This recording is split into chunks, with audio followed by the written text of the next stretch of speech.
Good morning. Welcome to Hobby Evolution, episode 431. Welcome to the weekend. Happy Saturday.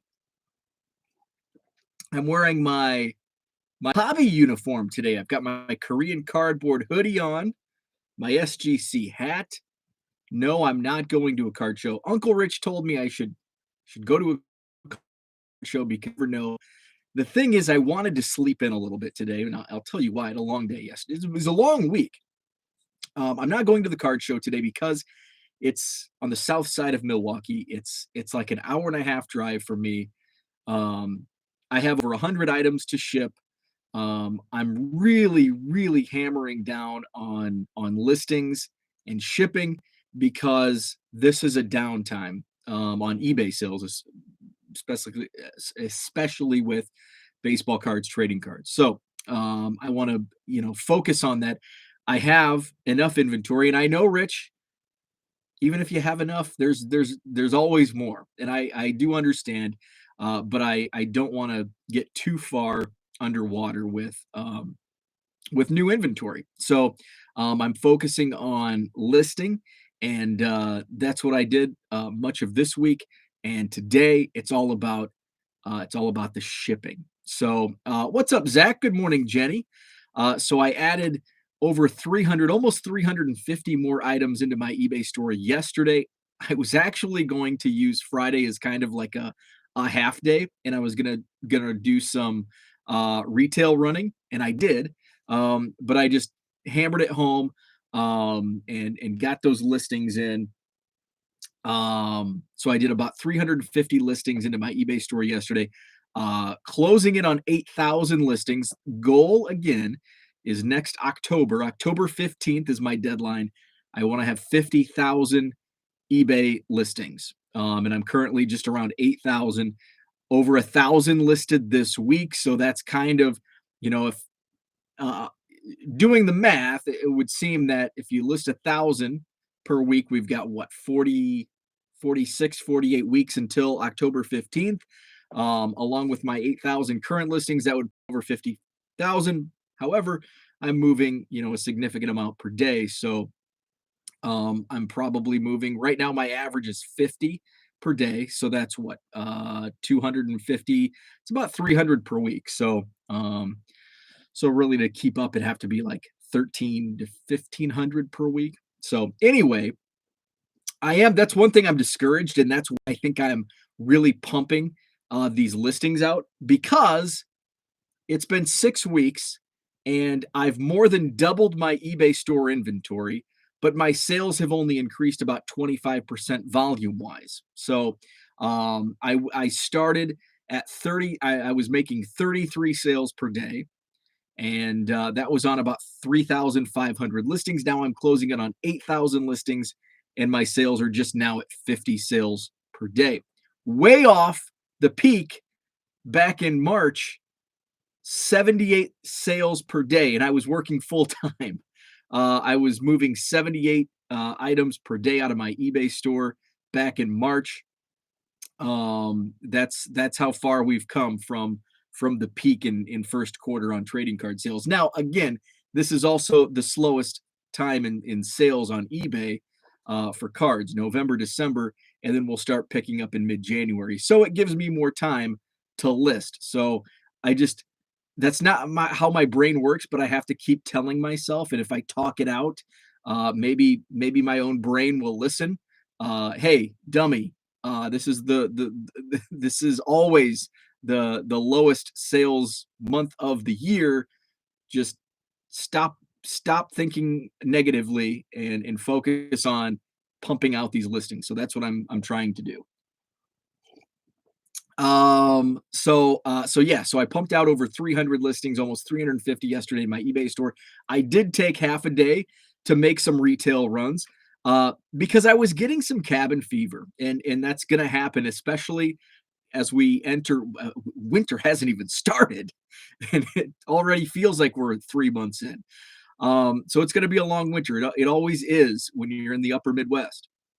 So I just needed to break away, because what do I do when my workday ends? It doesn't, because this is still my hobby. like it's what I enjoy doing. But I do need to find an alternative at times because it can be all consuming. And what do I do when I'm on the couch? I don't watch. Last night, though, I will say. So normally when I'm on the couch, I'm listing cards on eBay. I'm tweeting about cards. I'm reading card articles. But last night I put the phone away. I think that's the key. Just put the phone away, put it out of reach. And we watched a documentary. My wife and I have the exact opposite um, uh, taste in television and in movies. Like Yellowstone is a perfect example. Like I'll see you. I'll see you later. I'm going downstairs and I'm going to watch wrestling. And wrestling to her is Yellowstone to me.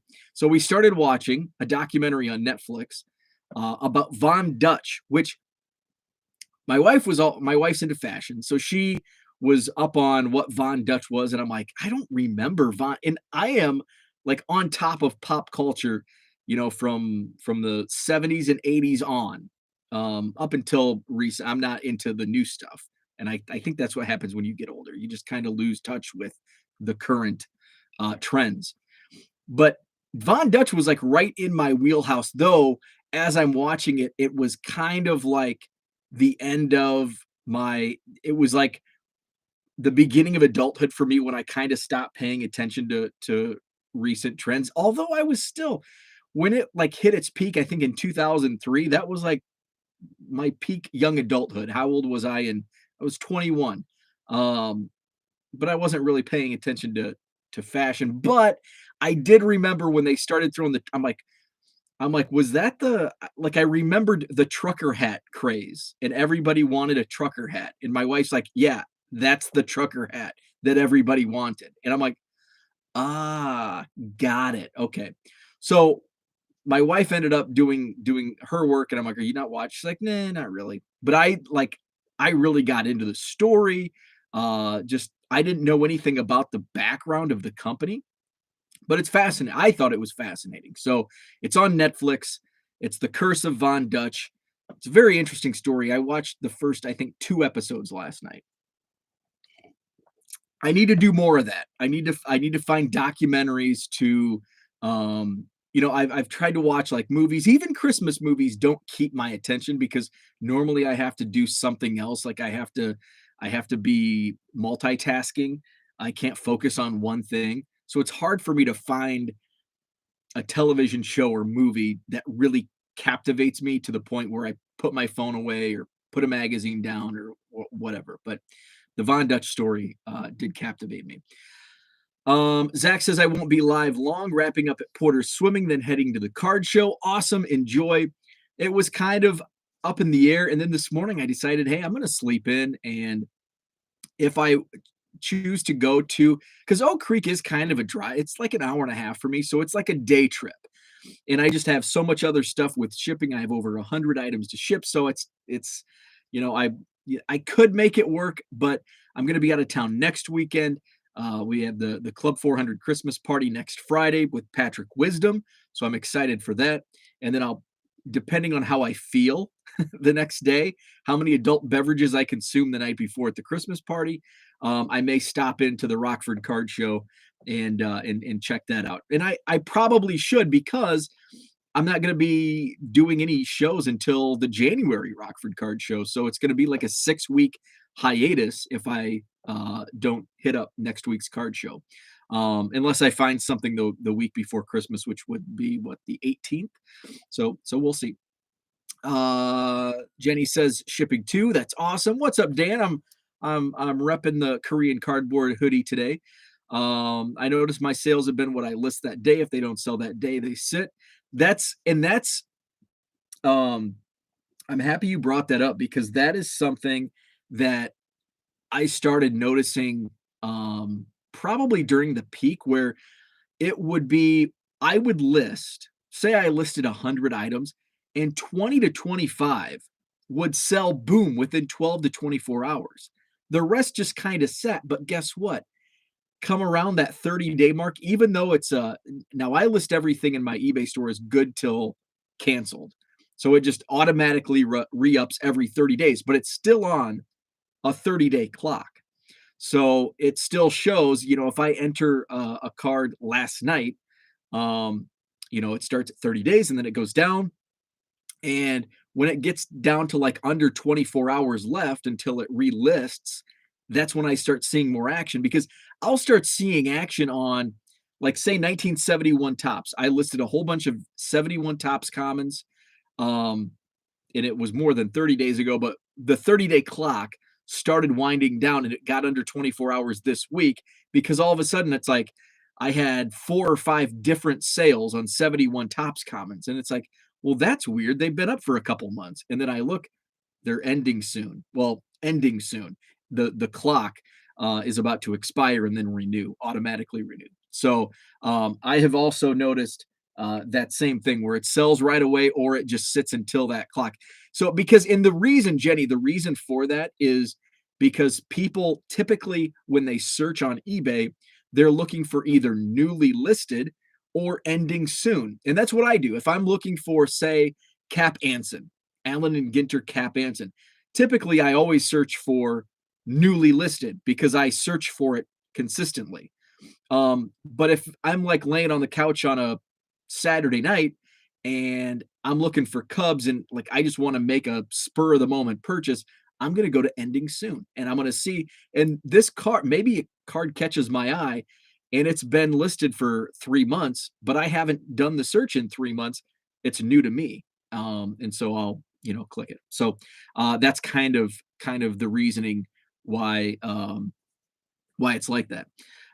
Zach says P and me are spending most of our time at the diamond quarter boxes. Very cool.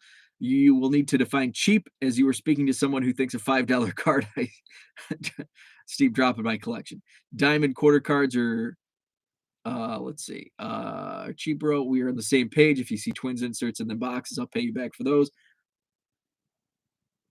I found some. So, Zach, by the way, a tip on today's show, the guy who was the where we were hanging out right before you left, you and Porter left, those boxes are loaded. That's where I bought a ton of my stuff at the Chicago Spectacular. I actually spent 2 different days going through his diamond quarter boxes.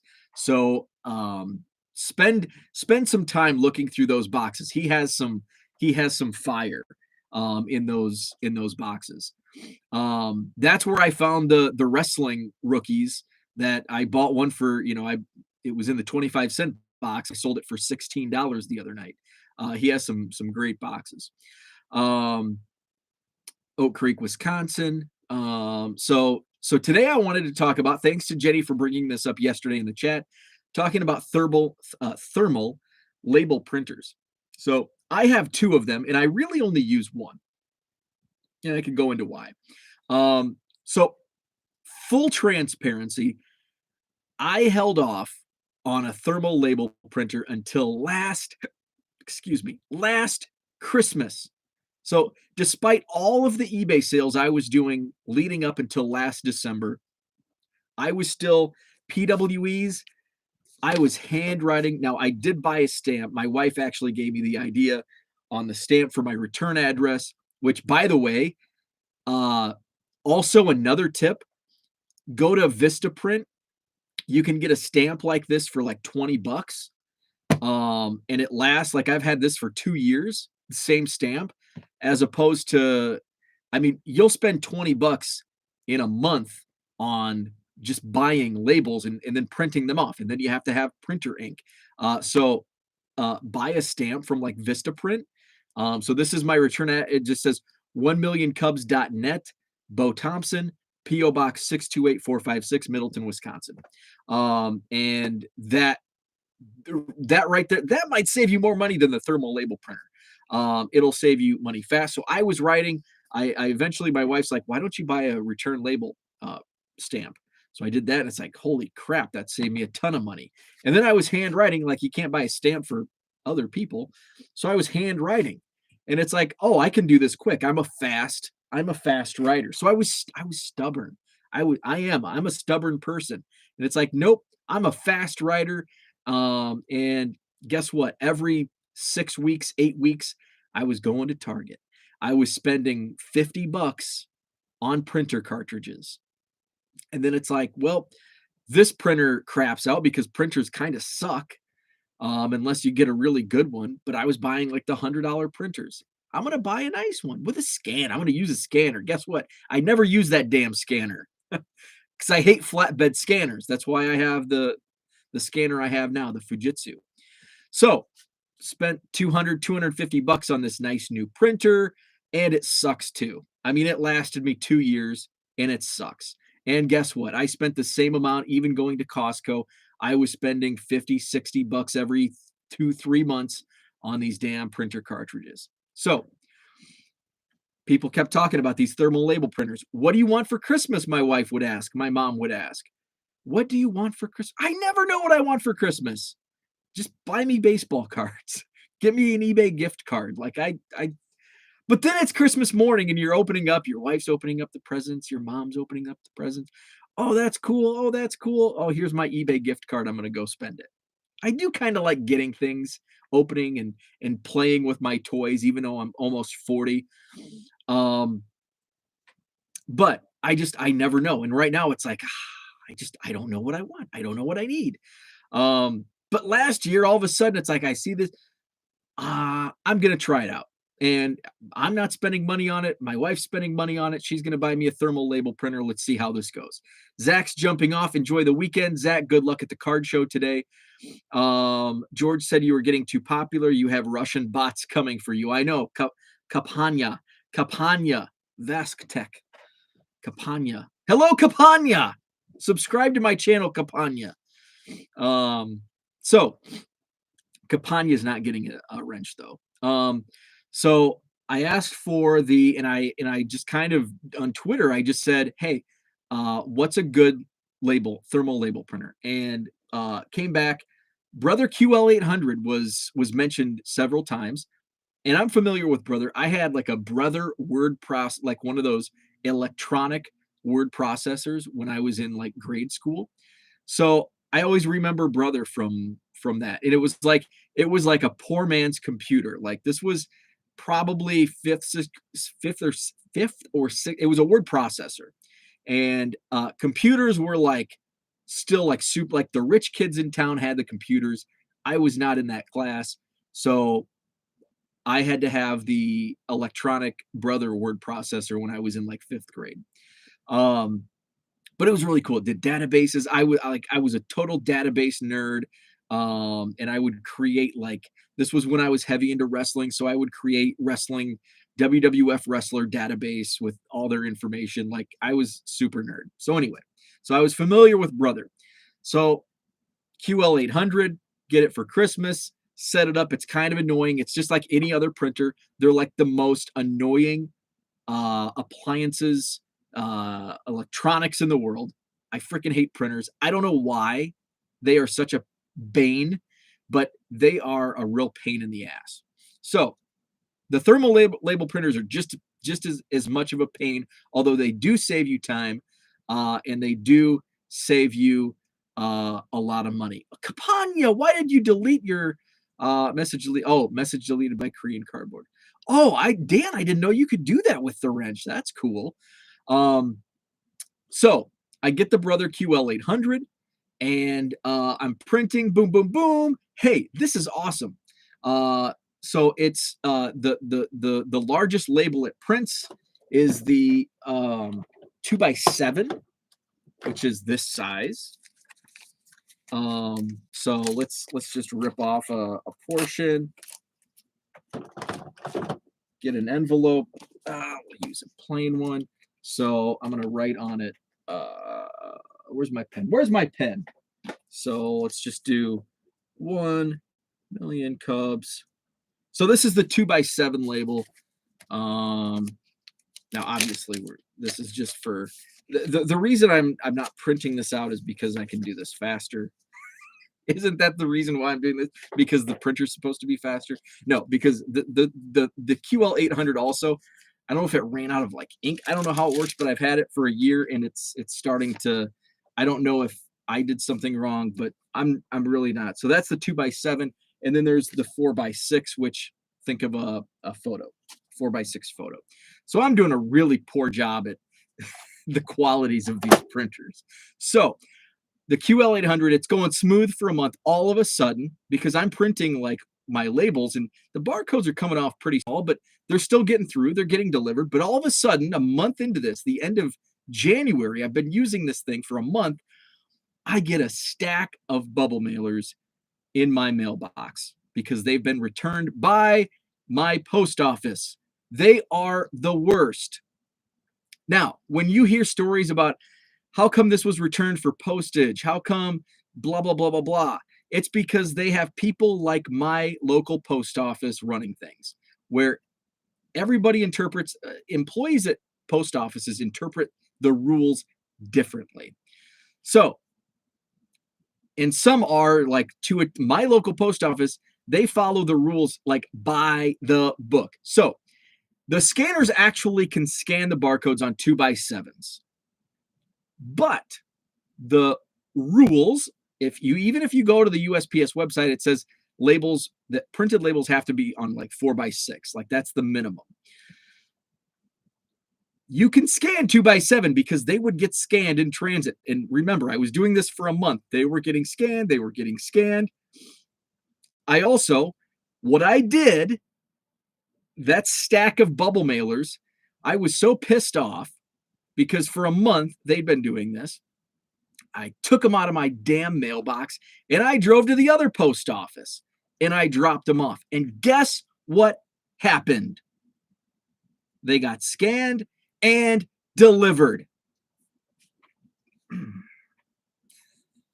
So what I always go to this post office. This is where my P.O. box is. I'm not going to change my P.O. box. I'm not going to go to two different post offices.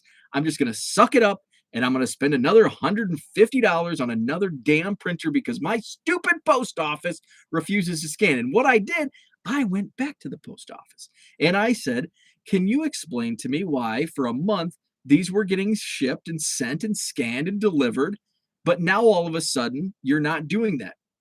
And they didn't give me a good answer. They said, well, because the barcodes are too small. And so I brought up one of my trackings and I said, this was scanned. This is the same size label and it was scanned. And guess what they said? Nope, those labels are too small to be scanned. I was so frustrated. So I sucked it up and I bought another stupid label printer. So my suggestion would be a Brother QL 1100, because now if you have a post office like mine who are stubborn as I am, and they're going to follow the rules to a T despite scientific evidence that proves otherwise, get the QL 1100 because it has 4x6. You can also put the 2x7s in, and you can't do it vice versa in the 800.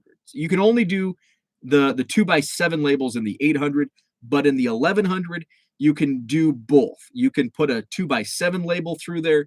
You can put a 4x6 label through there. So what I was doing, since I had these two printers, the 2x7 labels that are printed through the 800, I would just leave those in. And those were what I printed with my stamped envelopes, because there was no barcode. It was just the address. It was perfect size. Just slap them right on.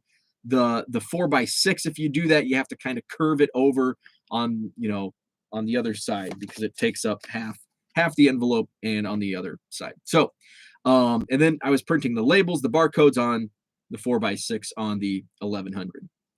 What's up, Herman? Good morning to you. Jenny says, I have to go to a different city post office too. My local messes with me too.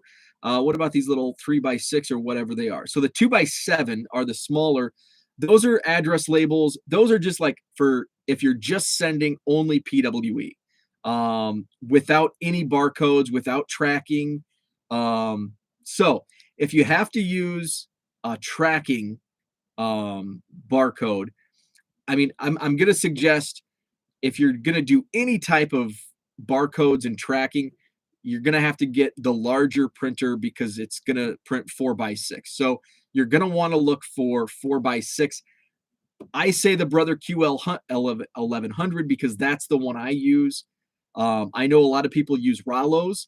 I've never used it, so I don't want to say boo or yay on the Rollo. I'm going to say yay on the Brother QL 1100 because that's what I've been using for almost a year now. Herman says every post office has its own quirks. It does. It's annoying.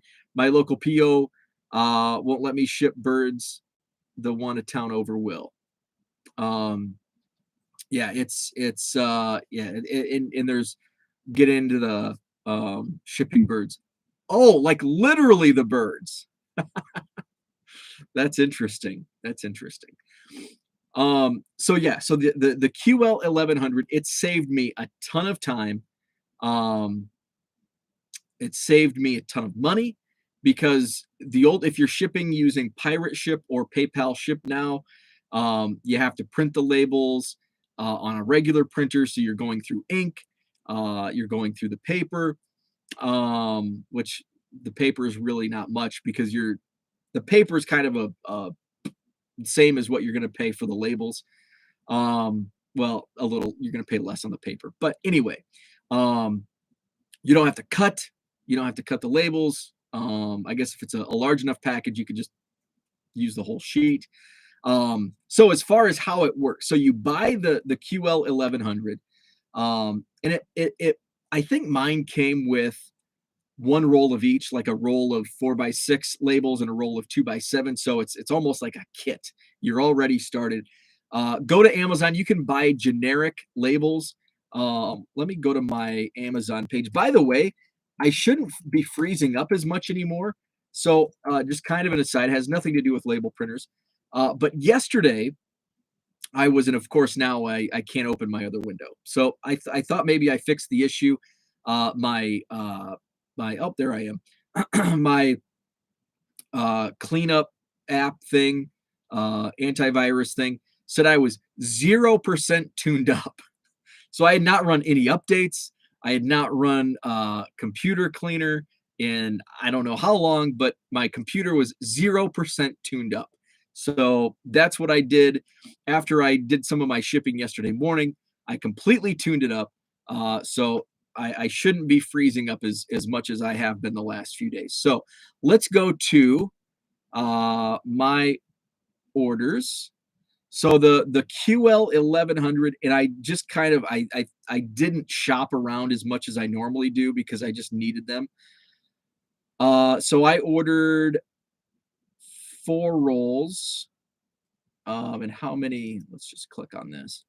So I'll give you the pricing on the labels, and don't buy the name brand labels. They'll try to get you on, like if you go buy the Brother QL 1100, they'll try to get you, hey, buy this 5-pack of Brother labels. You can get cheaper ones on Amazon. And that's where I bought the printer on Amazon. I bought the labels on Amazon. So I bought the Kingdom labels. I bought 4 for $30. And so how many? I think there's 200 labels. 4 rolls, 800. So 800 labels for $30. What's the breakdown? So per label, and again, there's no ink costs on this. So $30 divided by 800. So you're paying about little under 4 cents per label.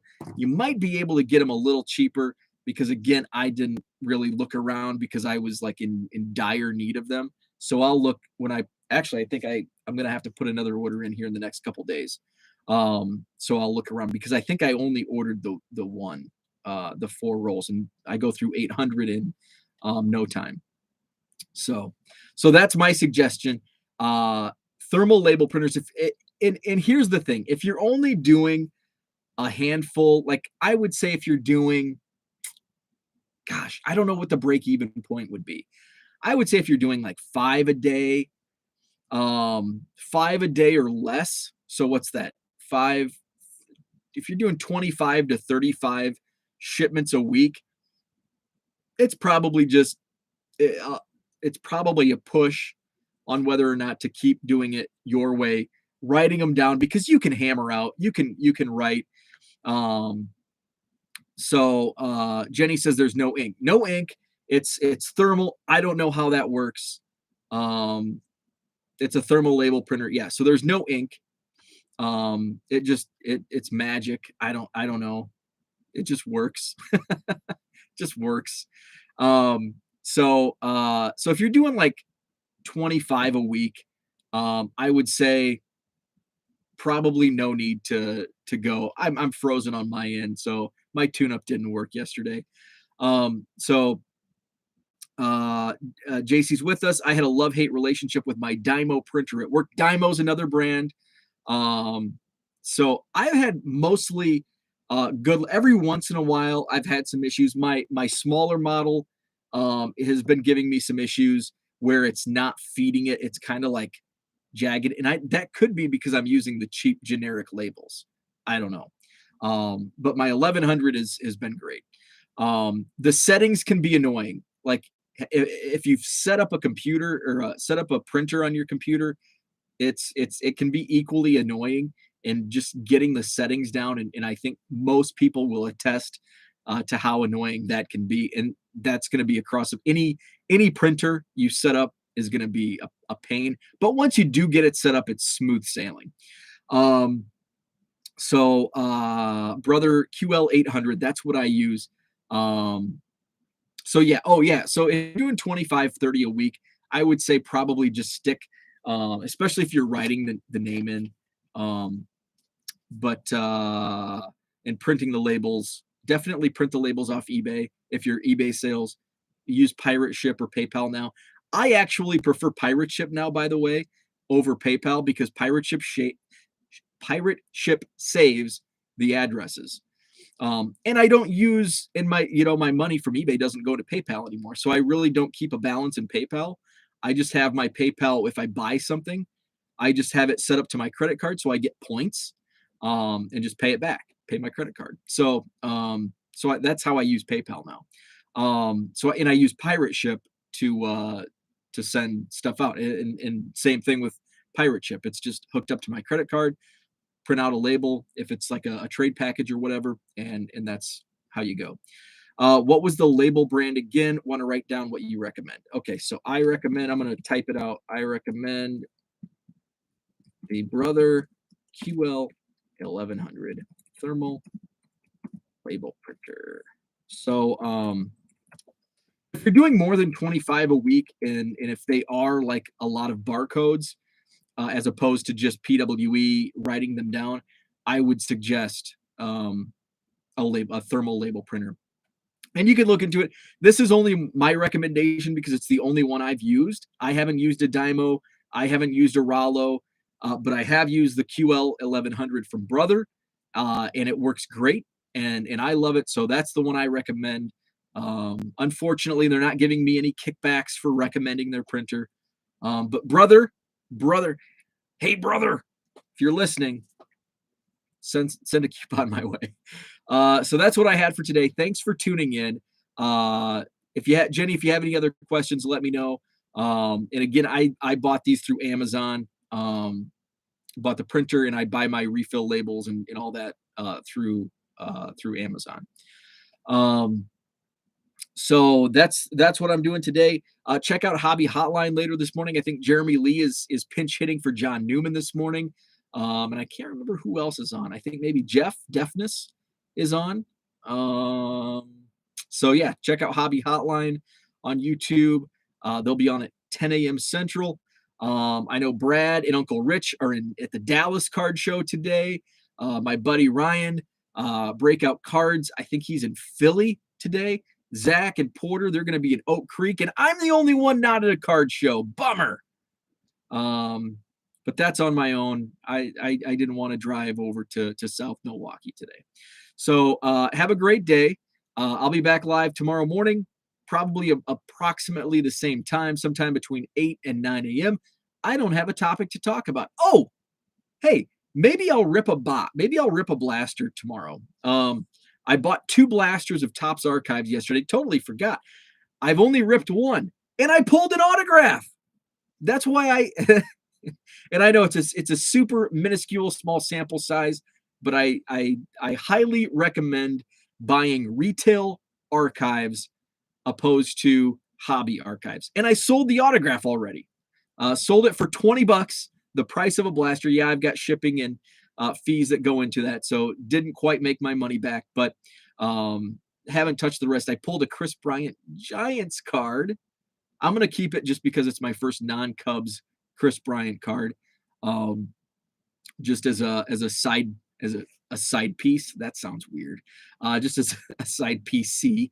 What else? I pulled a couple Cubs out of there. I'll show off my archives today. No show for me today. For Herman, getting ready for the game. I assume Georgia, the Bulldogs. Who are they playing today? So I'll show off. Maybe I'll bust open the other archives. It was really weird. I had such an itch this week to rip a blaster, and I think it was because I got the Black Friday stuff, and it's like, but these are like, I'm holding these and I'm not ripping them. So it's like, I really want to rip something, and I've been wanting for a couple weeks to rip archives, and then I just had card show after card show arrive, and going through my bulk purchases, and it's like, yeah. And then yesterday it's like, okay, I want to make a retail run and see what's out there. So let me just talk about my retail run. It's Saturday morning. So I went to the nearest Walmart today, Alabama for the, that will be a great game. Oh, that'll be a good one. So I went to the nearest Walmart, and they had pretty much all the baseball, optic, mosaic, update. There's update everywhere. And then they had 2 blasters of archives, and I didn't buy them. It's just like, at that point, I knew I was going to make at least one more store stop. So I'm like, and it was kind of like with Topps Update when it was first released. I only saw it. Here's the funny.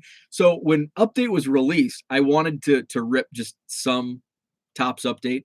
The first store I hit had about 6 or 8 hanger boxes. And it's like, I'll just wait till I get to the other store. And I went to 2 other Targets and 2 other Walmarts, and none of them had Topps Update. And I drove past that first Target on my way home, and I didn't stop. It's like, I'm not. And now it's everywhere. Topps Update is like falling off the shelves. It's everywhere. So, and I still haven't ripped any. I just have no interest. So I went to the second Walmart, and they had a bunch, and it was pretty much the same stuff. They had something that intrigued. Oh, they had the holiday boxes. And so it's like, oh, maybe I'll pick up some holiday boxes. But they had archives. They had like 8 blasters of archives. They have a limit too. I don't know if, like, I only wanted 2 blasters anyway. Sometimes I buy like 3 or 4 just to get the odds in my favor. But I'm like, I'll abide by the rules, even though I don't think they're really being followed. It's just kind of they trust you. So I bought 2 blasters of archives. Nobody's flipping archives. So if somebody wants 4 blasters, let them buy 4 blasters of archives. So I bought 2 blasters of archives, went on to the next Walmart, and they had archives and update, and that was about it. No holiday boxes. So it's like, that's all I want. I just want the 2 blasters of archives. I came home and I ripped the first blaster. It's like, hey, this is fun. This is fun. Last pack, Joe Carter autograph. And it sold for $20 last night. It's the only one I listed, only card I listed from my rip. It was like so satisfying. It's like, I got my rip out of the way. I have a second blaster. I'll rip it later. So maybe I'll rip it tomorrow on Hobby Evolution. We'll see if I have some. We'll see if either A or B. If I don't have a topic to talk about tomorrow, or I won't if I happen to rip it today. But I have a lot of shipping today, so I probably won't have time to. And I got to organize because I've listed over 1,000 cards in my eBay store this week. So check out my eBay store. There's a lot of stuff, a lot of variety. Yesterday was pretty much all football. I added some basketball color parallels and some silver prisms. So check out my eBay store. Go to 1millioncubs.com. eBay store link is there. You can also access it 99centcards.com. So check that out. There's a sale through December, through the end of the month. If you buy 25 or more cards, 25% off. And remember, a lot of my stuff's only $1. So you don't have to break the bank to get that 25% in savings. There's a smaller deal, 10% off 3 or more items. So those are at regular price. If I've sent an offer or if you send an offer, that negates the extra savings. So they have to be at regular price to get those 10%, 25% sales. So that's what I had for today. Thanks for tuning in. Hobby Hotline's coming up at 10 a.m. Central, so an hour away from that. If you're at a card show or going to a card show today, have fun, get some great deals, and we'll talk tomorrow.